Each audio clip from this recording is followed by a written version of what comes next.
All right, so I'm gonna take some videos with this puppy, all right? Because this is Azucar. This is around the same age as Bofo, so they will probably end up, you know, reacting the same. So here's a good, you know, just boundaries exercise. We have some stairs right here, right? And most likely dogs like to walk faster than you on these stairs. So we're gonna go, right? Free. So that's her release word, is free. And like right here, how she's struggling, we just wait for her. We make it very obvious. We look at her, you know, that way she knows that we're paying attention. All right, so she's not going faster than me, but like right there, she passed me, right? But she kind of stopped right there, so that's good. Free. Right? Okay.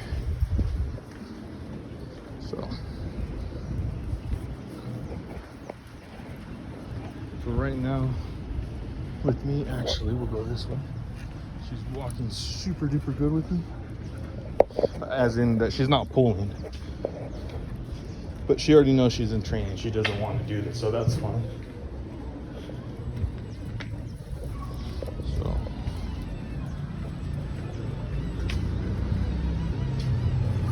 So there's a dog right there, right? Easy. Come on, Azucar, easy. Azucar, easy. Eso, muy bien. Good girl. And then we pay her out. Eso, good girl. Okay. So right there is a good example that doesn't matter who's there, right? That I'm not stopping. They're not important. And that's what I'm telling her. Doesn't mean that it's like there's a dog that she gets to dictate the move and we say hi to the people. No, I'm moving. I'm not showing any interest. I wasn't even looking at the other dog, to be honest. I don't engage with the owner because engaging with the owner will mean that they engage with me, right? And then she's gonna read up on, well, okay, well, if another dog engages with me, then I should engage with it. No, not really, okay? So we'll turn back around, right? She's walking behind me. So there's some dogs over there. So that's gonna be her reward, are those dogs that are playing over there, right? But right now we're just walking. So she goes up ahead, right? So the way that we end up stopping that is I stop, there's tension created on the leash, right? There's a distraction. And then I'm calling her over. Azucar, easy. Eso, muy bien. Be sure to praise your dogs all the time. Azucar, easy. I'm gonna move back, right? Because I'm in control. Easy. Eso. And then I'm just gonna keep her right here on my side. All right. Kip. Free. Right, and then we move. Because whoever that is not important, right? So she's forging forward. Hey, easy. Eso, good girl. Pretty, right? And then we start moving again. Hey, leave it. Hey, leave it. Hey, eso, good girl. Once again, we're trying to demonstrate that it's not important. We don't need to be playing and picking up everything. And as soon as we can find our window of opportunity, we're letting it go, okay? So I wanted to kind of show you how it looks like when we want to start teaching the dog its release command, right? So I'm going to work with her in the sense of refining that thing. We're going to come back and we're going to keep passing by this because so now, like, we know that she's interested in this, right? So we're going to use that against her, right? So she wants to play with it, she wants to chew on it, that's fine. We'll end up just going by just to further reinforce the fact that we don't want to mess with it, okay? So we're gonna keep on walking, pretty, right? And then this is how it's gonna go. All right. So her sit's pretty good, right? But when a dog doesn't want to sit, what we do is we end up, you know, making an angle on the leash. And now I'm applying tension. I'm not yanking her to go back. I'm just gonna end up applying some tension, right? So she doesn't get it, so I'm gonna say a sip, and then tension. Yes, so yes, good girl. Okay, so in the beginning, lots of praising, right? We want her to know that she's doing good, and then free. So what we do here are called speed sits, right? So what we'll end up doing is that we'll have her walk, take a couple steps, right? Sit. Yes.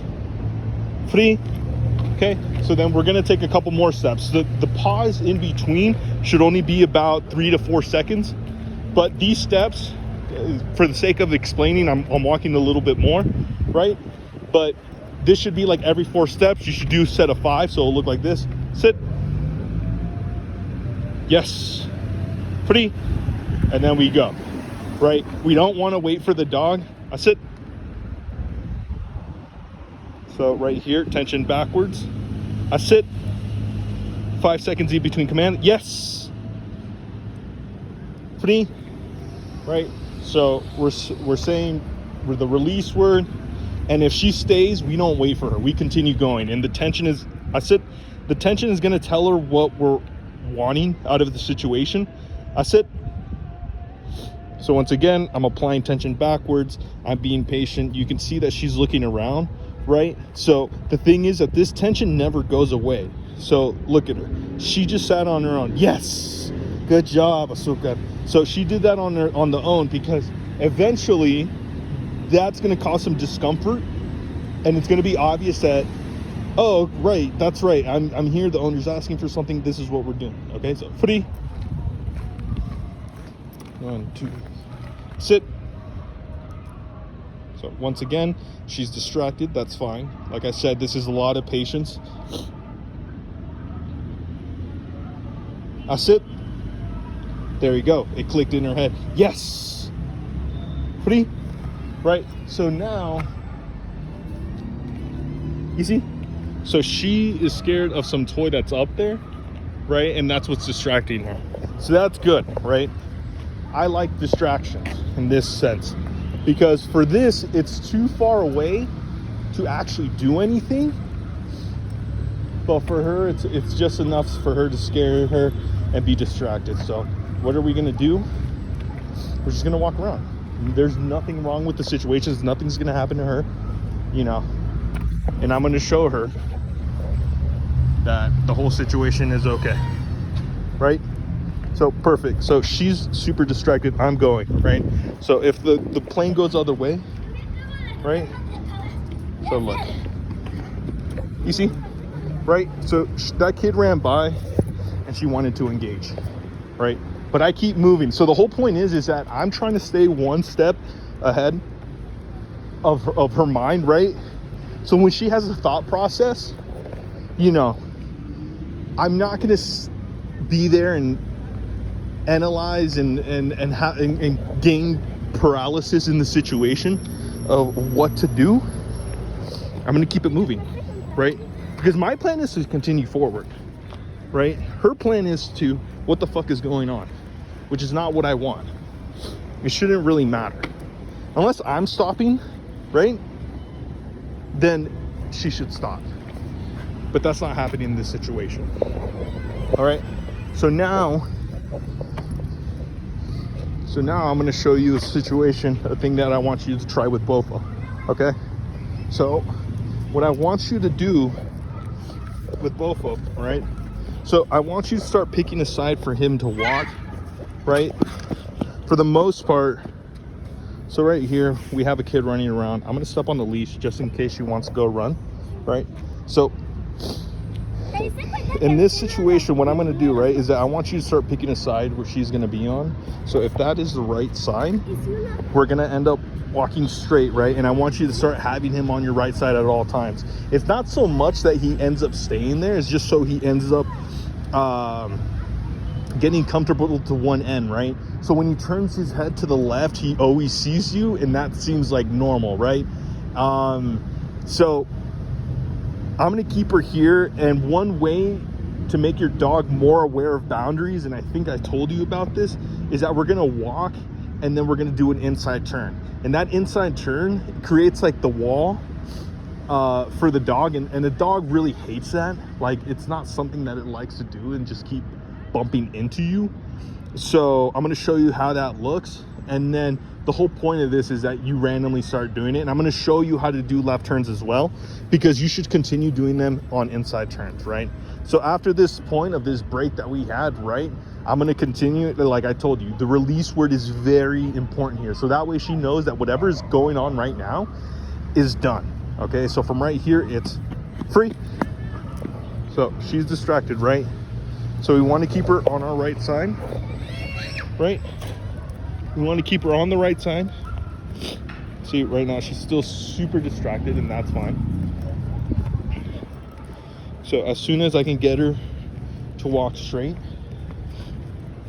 I'm going to do this inside turn.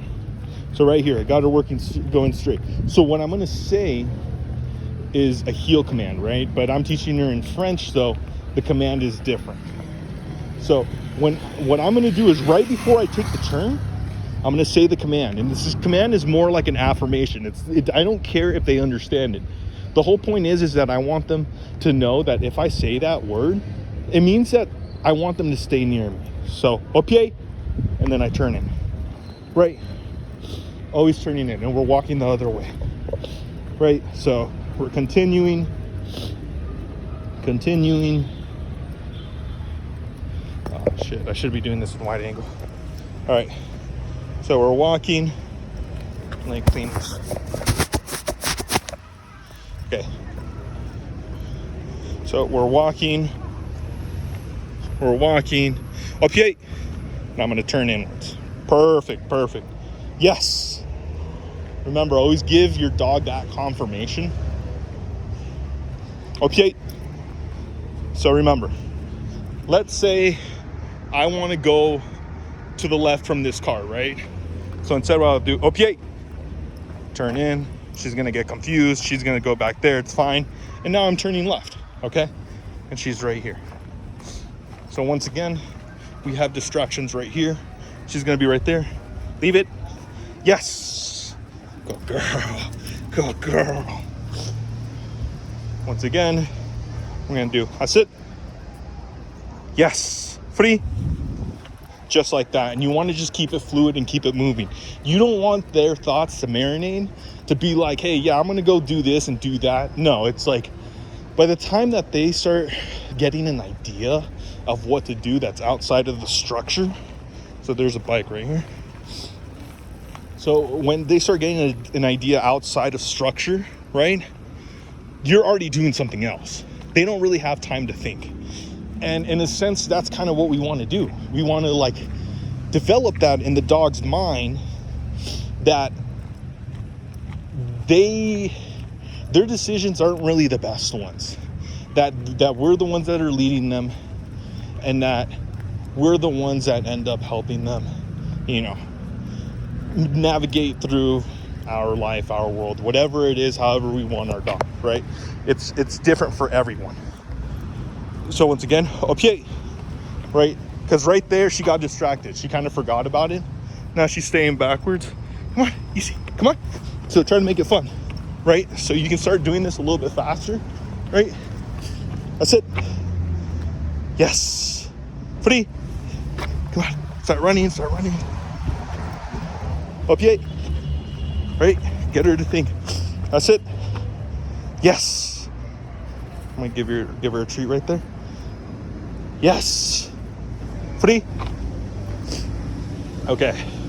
So next, I'm gonna end up teaching you what to do with like teaching them how to stay in one spot, right?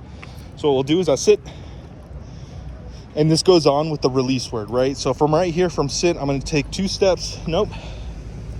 So remember, I'm not saying anything, right? That was just me thinking out loud. So just put her back. Up. She gets up.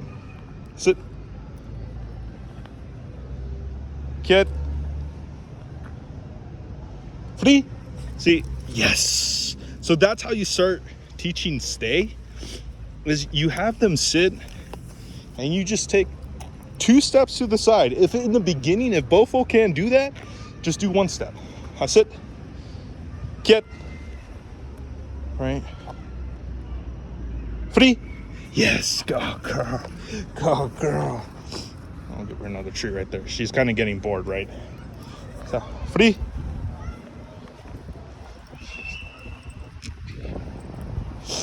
She knows what this is, and she doesn't like it. So, it's boring for her. Makes sense. I mean, it's no different than us like doing like mathematics and stuff like that. It's kind of not something we want to do, so we want to kind of make it fun. So another thing, like I said, you can be doing, right? You're supposed to be switching all this stuff up, right? That's why I'm saying it doesn't have to be too hard. So it's like we can find this ledge over here, right? You see?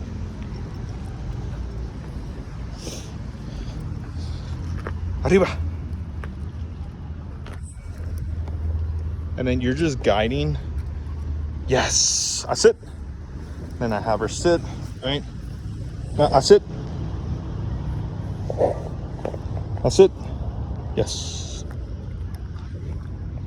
Okay. So for remember the looking at me thing, right? So you're gonna want to have a treat in your hand, and then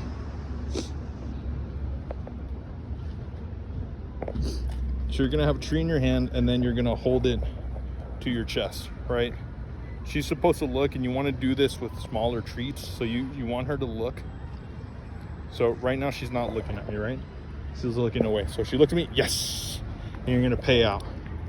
And so you keep doing that, right? You go to a place like, you start somewhere easy, and then you obviously work your place up to like, where this kid right here, he has like this little RC plane, and it's fucking with her. So you want to just do that, and then this obviously it teaches her, that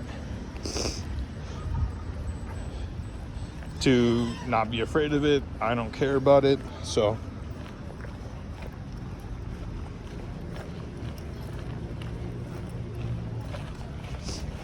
okay, so once again, we're gonna go to this spot over here where there's stuff on the ground.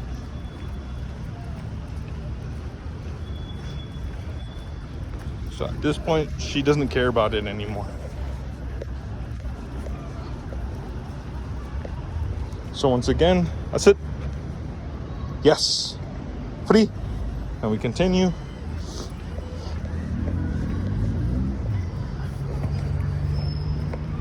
Okay.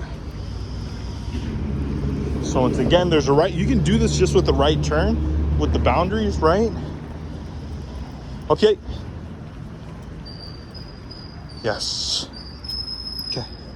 So right here, sit. That's it. Once again, yes.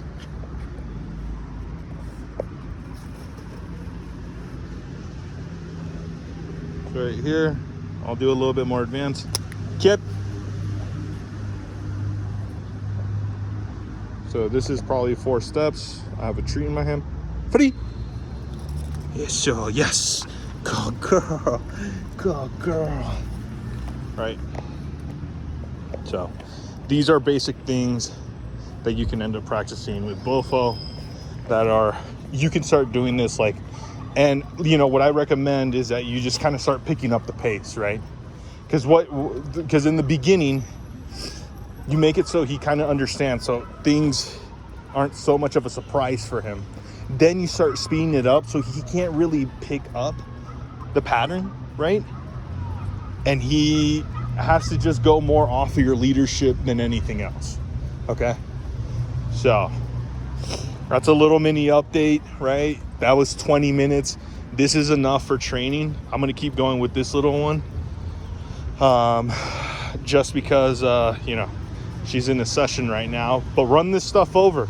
You can see how now she's like really calm. So what I'm gonna do now is that, like I said, the dogs are over there. I'm gonna try to approach the dogs, and I'm not gonna do anything. I'm just gonna sit there on the side, and she's gonna have to just stare at the dogs, and until she's fully calm, like how she is like this, we're not gonna go over and go play with them. And then after that, I'm gonna give her some peanut butter on the licking mat. All right.